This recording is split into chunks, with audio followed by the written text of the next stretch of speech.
నమస్కారం కృష్ణారావు గారు.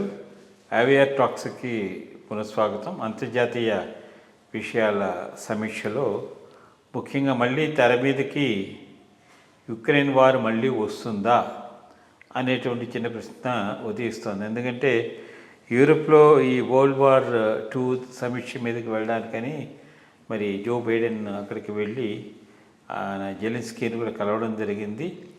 కావాల్సిన సపోర్ట్ ఇస్తానని చెప్పడం కూడా జరిగింది.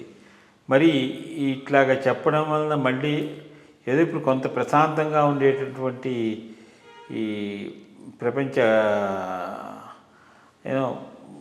క్లైమేట్ ఇప్పుడు మళ్ళీ ఈ ప్రచ్ఛన్న యుద్ధము మళ్ళీ రావడము మళ్ళీ చేయడంతో ఆయిల్ ప్రైజెస్ మీద కానీ ఎకానమీస్ కానీ ఇంపాక్ట్ ఎట్లా ఉంటుంది, గూడ్స్ మూవ్మెంట్ మీద దీని మీద దాని మీద అసలు ఇది జరగబోతుందా లేకపోతే ఏదైనా ఒక విధమైనటువంటి స్తబ్దత అనేది నెలకొల్పుతుందా? దీని మీద మీ కామెంట్.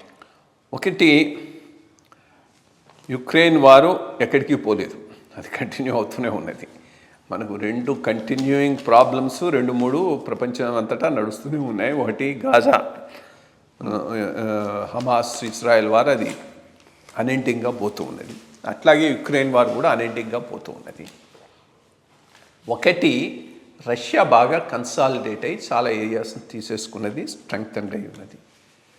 ఇప్పుడు యూరప్, అమెరికా కనుక ఆయుధాలను సరఫరా చేయకపోతే యుక్రెయిన్ వారు వెంటనే ముగిసిపోతుంది, దాంట్లో ఏమీ డౌట్ లేదు. బట్ దాన్ని సస్టైన్ చేయటం వీళ్ళకి అవసరం.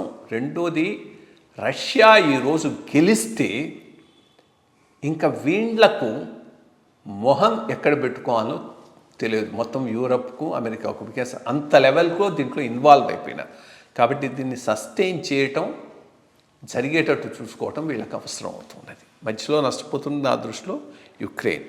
సో ఆ దృష్టితో ఇప్పుడు ఎంతవరకు వచ్చారని అంటే, అంతకుముందు వీళ్ళ వెపనరీ అక్కడ వాడటానికి అంతగా ఇష్టపడలే, బట్ ఇప్పుడు వీళ్ళ వెపనరీ కూడా పూర్తిగా ఇచ్చేసి వాడుతూ ఉన్నారు. ఇక వీళ్ళ సైన్యాన్ని కూడా అక్కడ పెట్టడానికి కూడా రెడీ అయ్యే స్థితిలో అట్లీస్ట్ అమెరికా ఉంది, కొన్ని యూరోపియన్ దేశాలు ఉన్నాయి.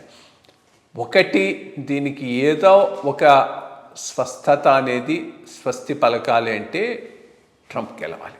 ట్రంప్ గెలిచాడంటే రెండో రోజు విత్డ్రా చేసేస్తాడు, 2 రకాల విత్డ్రా చేసేస్తాడు.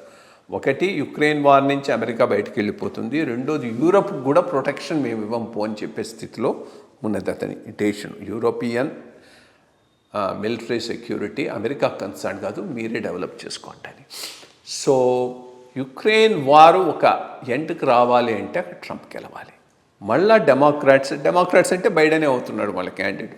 బైడెనే కనుక గెలిస్తే మాత్రం ఇది కంటిన్యూ అవుతుంది. కంటిన్యూ అయితే ఎన్నాళ్ళు రష్యా సస్టైన్ చేయగలదు అనే దాని మీద ఆధారపడి ఉంటుంది. ఇప్పటికే చాలా చాలా ఎకనామిక్గా దీని ఎఫెక్ట్ రష్యా మీద ఉన్నది. సో ఏదో ఒక స్టేజ్లో అక్కడనే రివోల్ట్ వచ్చి పుటినే పోతాడా, పుటిన్ పోయేప్పుడు దెన్ ఒక సీజ్-ఫైర్ లాగా పెట్టుకుంటారు, చూడాలి.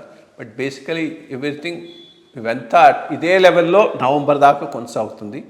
నవంబర్లో అమెరికా ప్రెసిడెన్షియల్ ఎలక్షన్ రిజల్ట్స్ ఎట్లా వస్తాయి దాని మీద ఇది ఆధారపడి ఉంటుంది. వేచి చూద్దాం.